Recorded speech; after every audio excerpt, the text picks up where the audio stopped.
बच्चों आज का जो लेक्चर है, आज का हमारा लेक्चर कॉन्सेप्ट के ऊपर ही बेस्ड है। लास्ट क्लास मटेरियल कंज्यूम्ड हमने सीखा था। जिन बच्चों ने उसका लेक्चर नहीं लिया कोई प्रॉब्लम नहीं होगी, क्योंकि वो कॉन्सेप्ट बिल्कुल अलग है जो आज का हमारा कॉन्सेप्ट है। ठीक है, आज का जो कॉन्सेप्ट है काफ़ी इम्पॉर्टेंट है। जैसे फंड बेस अकाउंटिंग। आज का जो हमारा टॉपिक है वो क्या है? Fund base accounting. एनपीओ आप सबको मैंने पहले ही बताया था कि ये जो एनजीओज होते हैं इनकी कोई इनकम नहीं होती है। लाइक ये कोई सेल और परचेज नहीं करते, ठीक है ना। ये प्रॉफिट ऑर्गेनाइजेशंस नहीं होती हैं। तो ये लोग अपना जो भी ये काम वगैरह करते हैं, इनको जो लोग हैं वो क्या करते हैं? फंडिंग करते हैं। क्या करते हैं? फंड्स देते हैं लोग, ठीक है।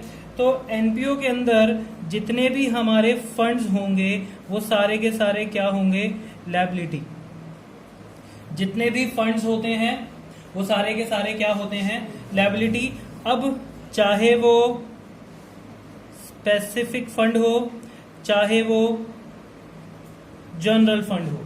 मैं फिर एक बात दोहरा देता हूं, मैंने पहले आपको स्पेसिफिक और जर्नल के बारे में क्या समझाया था। स्पेसिफिक वाली चीजें लायबिलिटी में आती थी और जर्नल वाली चीजें हम इनकम में डालते थे। But fund base accounting funds के साथ ऐसा नहीं है। फंड्स जितने भी होते हैं वो सारे के सारे लायबिलिटी होते हैं। सर ऐसा क्यों? देखो यार, फंड्स जो है, कोई भी बिजनेस, दो तरीके के फंड। पहले मैं बात करूंगा जर्नल फंड। जर्नल फंड क्या होता है?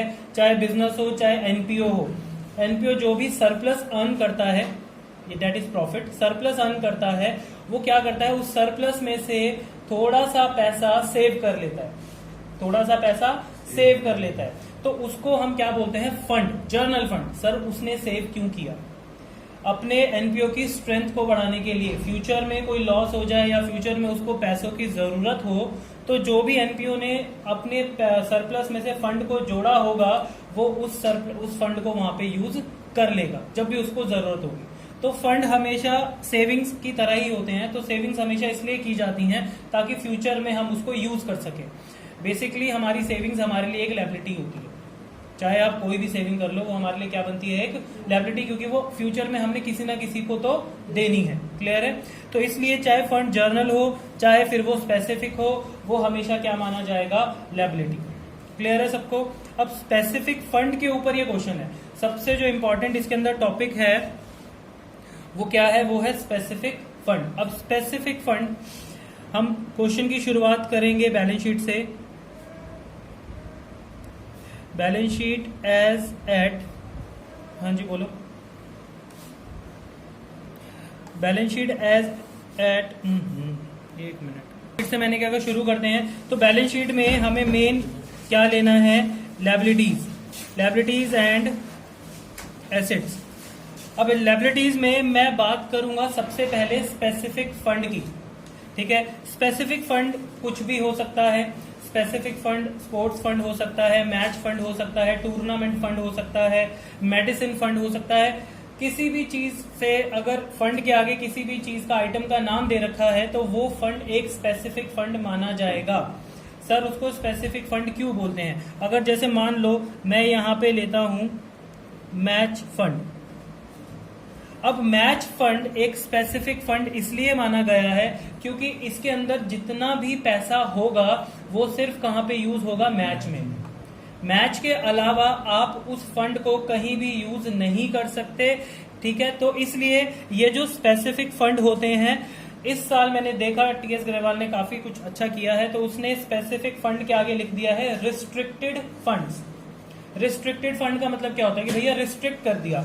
अब ये मैच फंड है तो ये रिस्ट्रिक्टेड फंड है कि ये पैसा सिर्फ और सिर्फ मैच के उसमें ही काम आना चाहिए, उसके अलावा कहीं ये पैसा यूज नहीं होगा। डेट्स वाई इसको हम क्या बोलते हैं? स्पेसिफिक फंड को रिस्ट्रिक्टेड फंड। क्लियर है? तो यहाँ पे मान लो स्पेसिफिक फंड है तुम्हारे पास 5 लाख रुपए। अब एक बात हमेशा अपने माइंड में याद रखना, स्पेसिफिक फंड से होने वाली सारी की सारी इनकम, चाहे आपको मैच पे ऊपर डोनेशन मिल रहा है, चाहे आपको मैच के ऊपर जो भी इनकम आप अर्न कर रहे हो, ठीक है, वो सारा का सारा वो इनकम किस में ऐड हो जाएगा? उसी फंड में। ठीक है। स्पेसिफिक फंड का मतलब ही ये होता है स्पेसिफिक फंड से होने वाली सारी इनकम उसी फंड में ऐड होती है और स्पेसिफिक फंड के होने वाले सारे खर्चे उसी फंड में से माइनस हो जाते हैं। दैट्स वाई इसको क्या बोलते हैं, स्पेसिफिक फंड। क्लियर है। तो यहां पे अब एक एग्जांपल ले लेते हैं। अब यहां पे मान लो हमें मिली है मैच डोनेशन। हमें क्या मिली है बच्चों, क्वेश्चन में गिवन होगा, मैच फंड गिवन होगा, डोनेशन गिवन होगा। जितने आइटम्स मैं यहाँ पे लिखूंगा वो सारे के सारे आपको क्वेश्चन में गिवन होंगे। अगर उसमें से कोई आइटम आपको गिवन नहीं है तो उसको अपनी तरफ से हम क्या मान लेंगे, जीरो, के है ही नहीं। तो जैसे मान लो आपको डोनेशन गिवन है और डोनेशन के आगे स्पेसिफिकली लिखा होना चाहिए मैच डोनेशन या मैच फंड डोनेशन। अगर नॉर्मल डोनेशन लिखा है तो आप इसको उसमें ऐड नहीं कर सकते। क्यों? क्योंकि फंड का नाम क्या है, मैच फंड। डोनेशन भी मिलेगा वो किससे नाम से मिलेगा, मैच फंड डोनेशन या मैच डोनेशन के नाम से। तो यहां पे आप ऐड कर दोगे डोनेशन। मान लो आपको 1 लाख रुपए डोनेशन और मिला। टोटल फंड आपके पास कितना हो चुका है, 6 लाख रुपए टोटल फंड हमारा हो चुका है। अब हमने करना क्या है, मान लेते हैं जो क्वेश्चन के अंदर दे रखा है मैच एक्सपेंसेस। क्या दे रखा है, मैच एक्सपेंसेस। तो मैंने क्या कहा, स्पेसिफिक फंड से होने वाली इनकम उसमें ऐड करोगे तो उसके सारे खर्चे उसमें से माइनस करोगे। तो यहां पे आप लिखोगे लेस एक्सपेंसेस। मान लो 50,000 रुपए एक्सपेंसेस है। कितना आया हमारे पास अब, 5,50,000। अभी भी फंड हमारे पास बच गया। तो यहां तक किसी को कोई प्रॉब्लम है तो पूछ लो, ठीक है। नहीं है, अब आगे बढ़ते हैं। अब यहाँ पे होता क्या है, कई बार ये जो एनपीओ होता है ना, इसके पास सालों साल में बहुत सारा जो रिस्ट्रिक्टेड फंड होता है वो सालों साल रखा रहता है। तो ये लोग क्या करते हैं, देखो पैसा रखने से कभी भी पैसा बढ़ता नहीं है। तो ये लोग क्या करते हैं, एनपीओ वाले भी, अलाउड होता है इनको भी, ये लोग अपने पैसे को बाहर इन्वेस्ट कर देते हैं। मतलब अगर आपके पास आपके बैंक में 10 लाख रुपए रखे हैं तो बैंक वाले इंटरेस्ट बहुत कम देते हैं, 3% 4%, इतना बोलते 6% है लेकिन वो 4-5% ही मिलता है। लेकिन अगर आप उसी पैसे को आप बाहर शेयर्स में इन्वेस्ट करो, म्यूचुअल फंड्स में इन्वेस्ट करो, ठीक है, आप अपने मार्केट में कहीं भी इन्वेस्ट कर दो तो आपको उससे जो रिटर्न्स है वो ज्यादा मिलते हैं। तो ये एनपीओ वाले भी क्या करते हैं, ये अपने जो पैसा होता है, जो फंड में अगर ज्यादा पैसा हो तो ये अपने फंड्स को क्या करते हैं, बाहर इन्वेस्ट कर देते हैं, जिससे कि उसके ऊपर ये क्या अर्न कर सके, और ज्यादा इनकम अर्न कर सके और अपने फंड को और ज्यादा बढ़ा सके। क्लियर है बात। तो अगर कोई भी फंड अपनी इन्वेस्टमेंट करता है तो बताओ इन्वेस्टमेंट एनपीओ के लिए क्या मानी जाएगी, लायबिलिटी या एसेट्स? एसेट्स, ठीक है ना। हाँ, तो चाहे आप प्रॉफिट ऑर्गेनाइजेशन पढ़ रहे हो, चाहे आप नॉन प्रॉफिट ऑर्गेनाइजेशन पढ़ रहे हो, एसेट्स और लायबिलिटीज में कोई भी चेंजेस नहीं आते। तो यहाँ पे मान लो 5,50,000 हमारे पास फंड रखा था, उसमें से इसने यहाँ पे लिखा, और ये आपको क्वेश्चन में गिवन होगा जो मैं लिखवा रहा हूं। तो यहाँ पे लिखा होगा मैच फंड इन्वेस्टमेंट,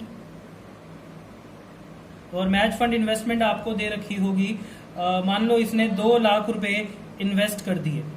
क्लियर है। अब 2 लाख रुपए इसने इन्वेस्ट किए और इसने मार्केट में इन्वेस्ट किए at the rate 10% per annum के बेसिस पे, या फिर पर एनम हटा देते हैं, ज्यादा कंफ्यूज नहीं करते, अभी 10% लिखते हैं। इसने जो मार्केट में इन्वेस्ट किया है, क्यों किया है, ताकि इसको इन्वेस्टमेंट पे कितना इंटरेस्ट मिलेगा, 10%। यानी कि 2 लाख का 10% इसको इंटरेस्ट कितना मिलेगा, 20,000 रुपए। अब 20,000 रुपए एनपीओ के लिए एक इनकम है। इंटरेस्ट मिलना हमारे लिए एक इनकम होता है। अब आपको यह बताना है कि वो इनकम स्पेसिफिक है या जर्नल है। तो सीधी सी बात है भाई, इसके ऊपर जो इंटरेस्ट अर्न किया है वो एक स्पेसिफिक इनकम है। वो कहां ऐड हो जाएगी, वो ऐड हो जाएगी उसी फंड में। क्लियर है। तो यहां पे आप लिखोगे इंटरेस्ट ऑन इन्वेस्टमेंट, और यहां पे हम लिखते हैं कितना, 20,000 रुपए। अब हमारे पास जो हमारा जो क्या बचा है अब फंड, वो कितना बचा है, 5,70,000 रुपीज। ठीक है। मान लो कि मैच फंड है 6 लाख, ठीक है, और एक्सपेंसेस आ जाते हैं 6.5 लाख। तो अब तुम्हारे पास फंड तो बचा ही नहीं ना, 6 लाख रुपए तुमने जोड़े थे, खर्चा कितना कर दिया, 6.5 लाख रुपए। तो 50,000 जो एक्स्ट्रा खर्चा हो गया वो कहां से आएगा बताओ। आप सही बोल रहे हो कि सर वो अपनी तरफ से उसको पैसा खर्च करना पड़ेगा। सीधी सी बात है, आपने मान लो सेलफोन लेने जाना है, आपने अपनी गुल्लक में 15,000 रुपए जोड़े हुए, लेकिन सेलफोन आ गया 20,000 का, तो भैया जो फंड जोड़ा हुआ है 15,000 वो तो आप निकाल लोगे, 5,000 ऊपर से लग रहे हैं ना, वो आप या तो अपने फादर से लोगे, अगर आप जॉब कर रहे हो तो अपनी सैलरी में से निकालोगे, तो वो ऊपर से जो खर्चा हुआ फंड के अलावा वो आपको अपनी जेब से देना पड़ेगा।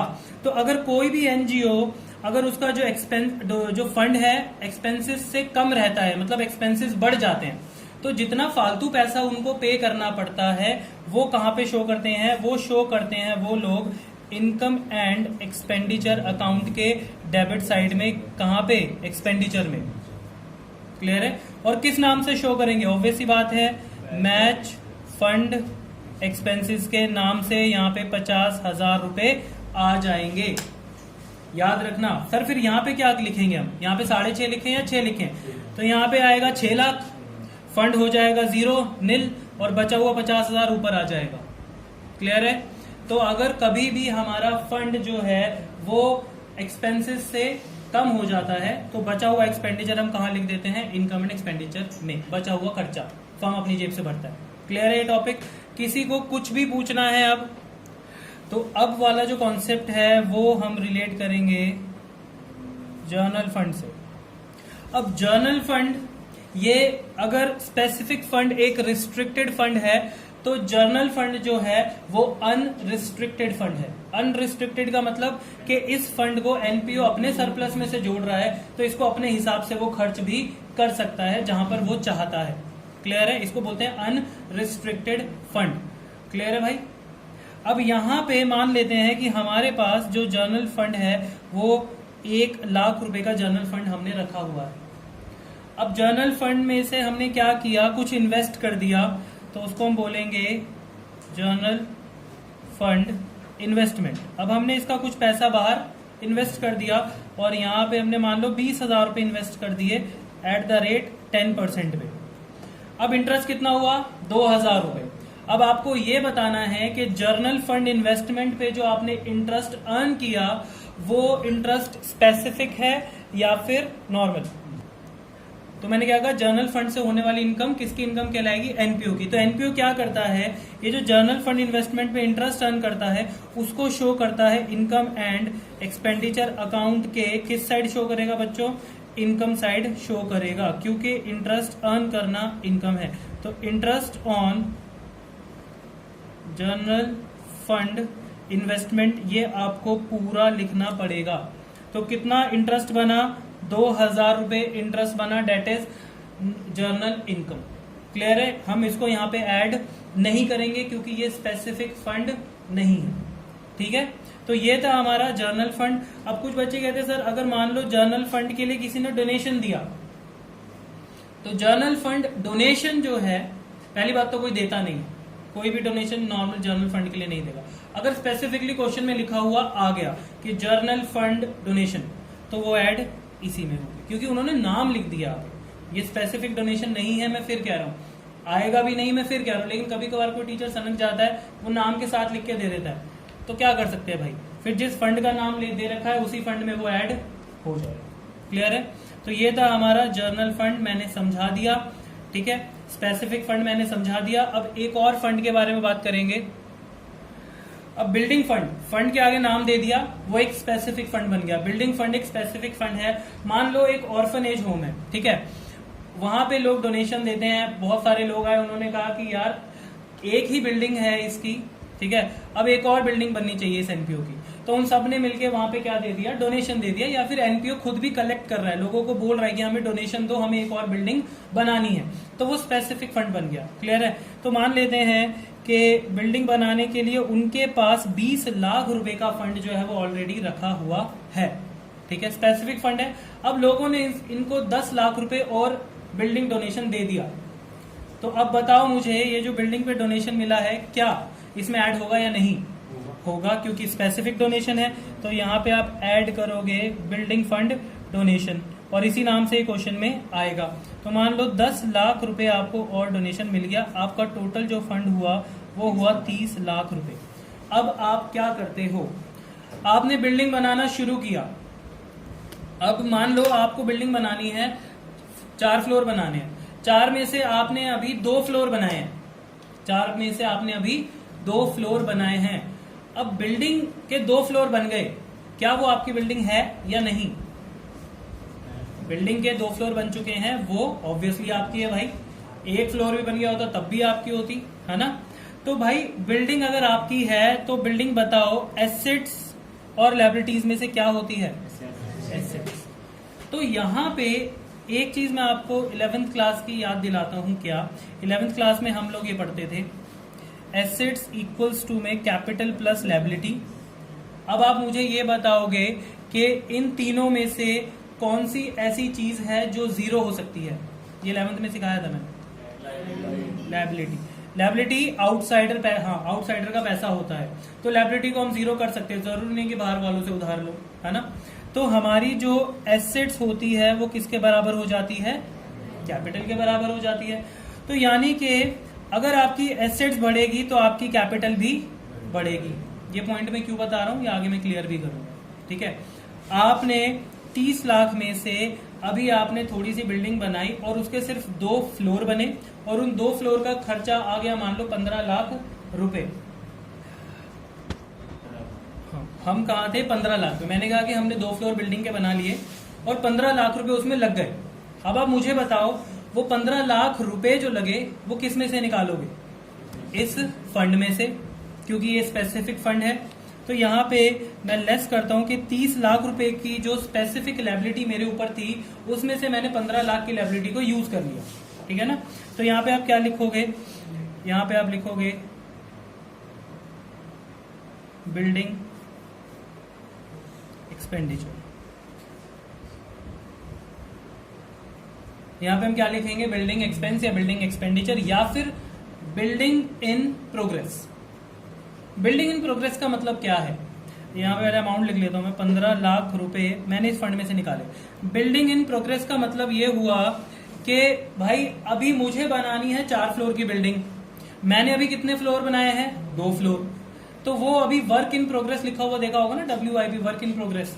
तो काम अभी चल रहा है, चालू है। तो बिल्डिंग इन प्रोग्रेस का मतलब कि बिल्डिंग अभी बन रही है, बनी नहीं है, काम अभी चल रहा है, ठीक है। अब 2 फ्लोर जो बन गए वो हमारी क्या माना जाएगा? एसेट माना जाएगा, ठीक है ना। क्योंकि ये जो हम बिल्डिंग जो बना रहे हैं, बिल्डिंग बनाना एक कैपिटल एक्सपेंडिचर है। फिर ध्यान से सुनो, बिल्डिंग बनाना एक कैपिटल एक्सपेंडिचर है। कैपिटल एक्सपेंडिचर मैंने आपको समझाया था पार्टनरशिप में वैल्यूएशन ऑफ गुडविल वाले चैप्टर में, जब हम एवरेज प्रॉफिट और नॉर्मल प्रॉफिट निकाल रहे थे वहां पे।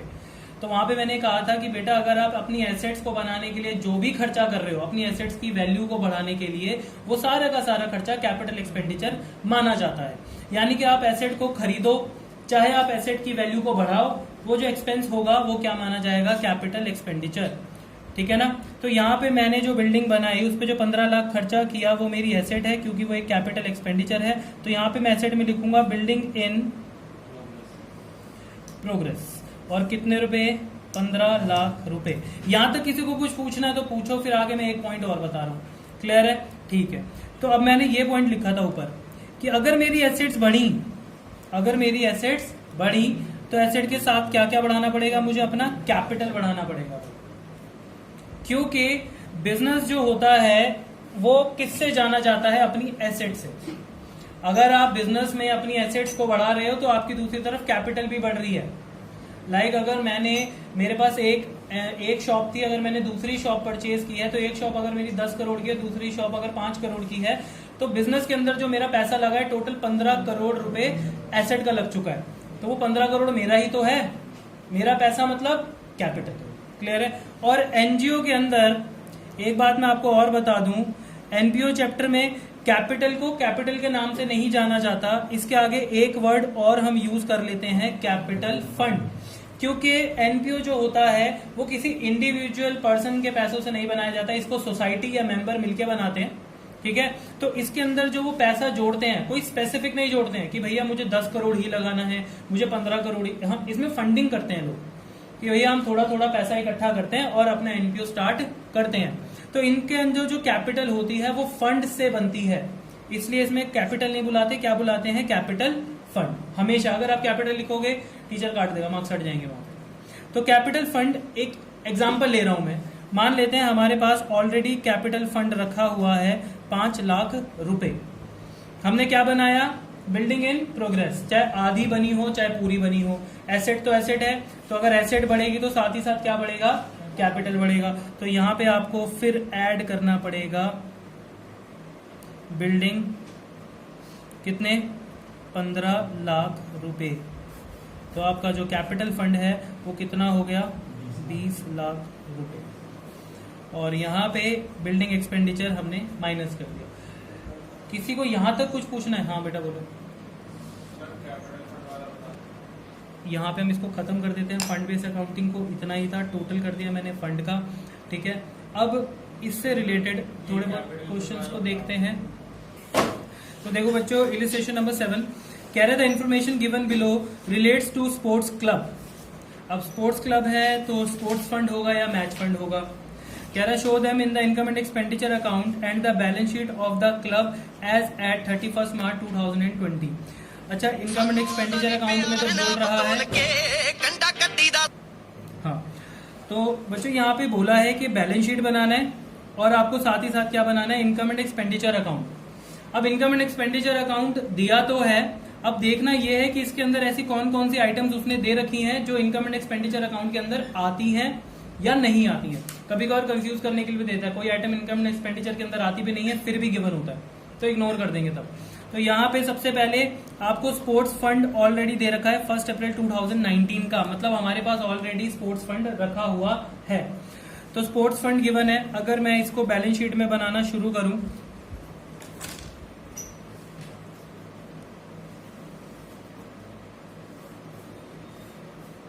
आज मैं घर से बना के नहीं आया था तो ये हाल हो रहा है। बैलेंस शीट एज एट, और क्वेश्चन के अंदर जो हमें डेट दे रखी है बैलेंस शीट की वो है 31 मार्च 2020।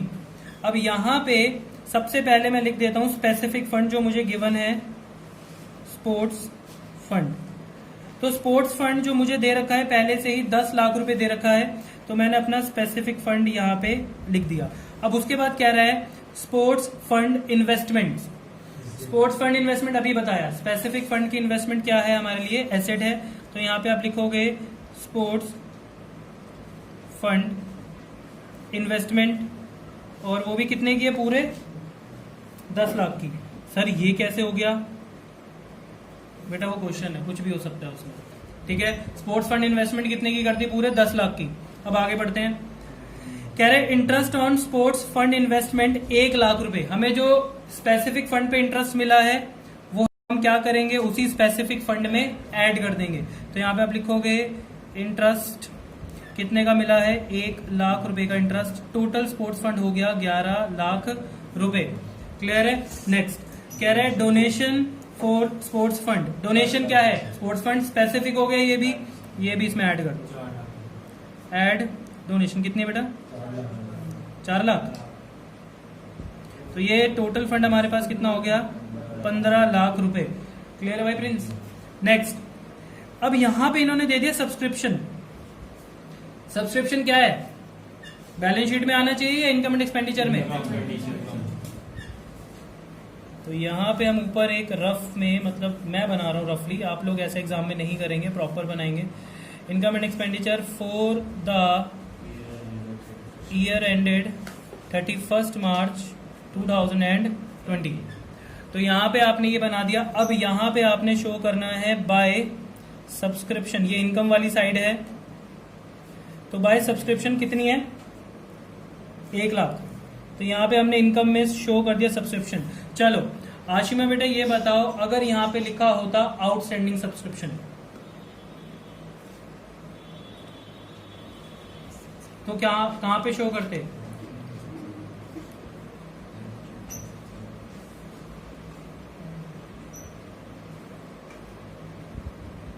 नहीं बेटा पहले सही बोल रही थी तुम, लायबिलिटी सही तो बोला था।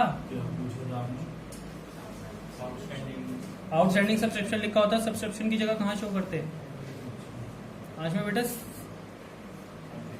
बेटा आप सही तो बोल रहे थे, आउटस्टैंडिंग सब्सक्रिप्शन लायबिलिटी। और कोई है जिसको आउटस्टैंडिंग लायबिलिटी में भेजना है?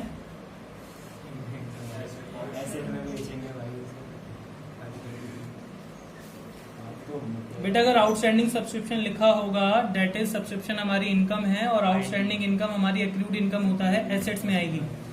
अगर मैं जबरदस्ती बोल के आपके मुंह से कुछ भी निकलवा रहा हूँ डेट इज आप बिल्कुल भी कॉन्फिडेंट नहीं हो।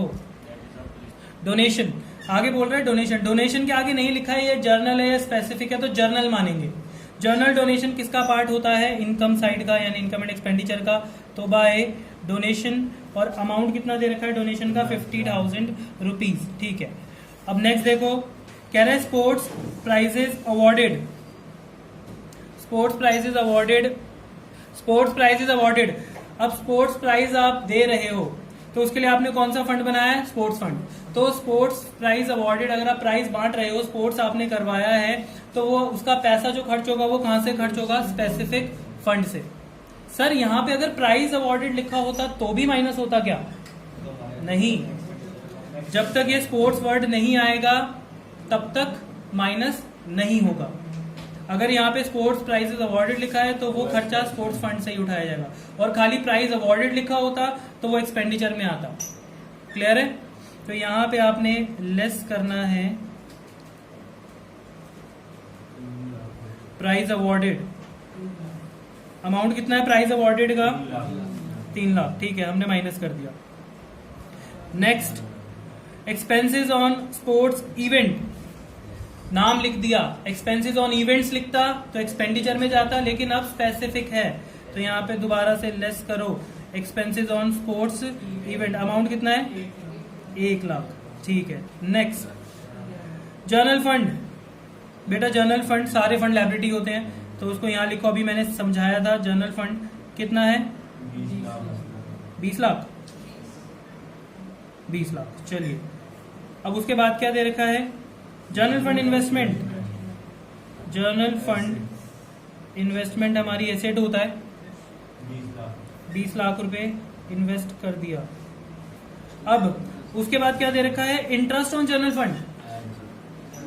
कहां पे आएगा? इनकम। तो यहाँ पे bye interest on journal fund investment कितना दे रखा है? 2 लाख। चलिए, अब यहाँ पे और कुछ तो है नहीं, अपना ये वाला फंड जो है स्पोर्ट्स फंड, ये टोटल कर देंगे 11 लाख रुपए। तो यहाँ पे अब कोई भी बच्चा इसे क्लोज ना करे, क्योंकि हम क्या बना रहे हैं? एक्सट्रैक्ट्स। क्लियर है? एक्सट्रैक्ट कभी भी क्लोज नहीं होते। तो ये आपने पढ़ा कुछ specific fund, journal fund, investment और ये सब कुछ। अब ऐसे ही सारे फंड से कुछ भी अलग नहीं है जो मैंने पढ़ाया है। जस्ट आपको एक दो क्वेश्चन प्रैक्टिस करने हैं, मैं बता देता हूं। सबसे पहले तो भैया इलिस्ट्रेशन नंबर 8 होमवर्क है, ये प्रैक्टिस करना है, इंपॉर्टेंट है। मैच फंड है, specific fund. Most important illustration, illustration number 6 most important है, जरूर करें। और इलिस्ट्रेशन नंबर 5, बस ये भी 5, 6 और 8। तो 3 ही इलिस्ट्रेशंस आपको मैंने होमवर्क में दिए हैं, अभी 5, 6 और 8। क्वेश्चंस अभी नहीं दूंगा, क्वेश्चंस जब मैं अब एक साथ दूंगा, जब मैं आपको बड़े क्वेश्चंस भी नेक्स्ट क्लास करवाना शुरू कर दूंगा। अब हमारे जो 3 कॉन्सेप्ट थे 3 मार्क्स वाले, पहला सब्सक्रिप्शन पढ़ा, दूसरा मटेरियल कंज्यूम्ड पढ़ा,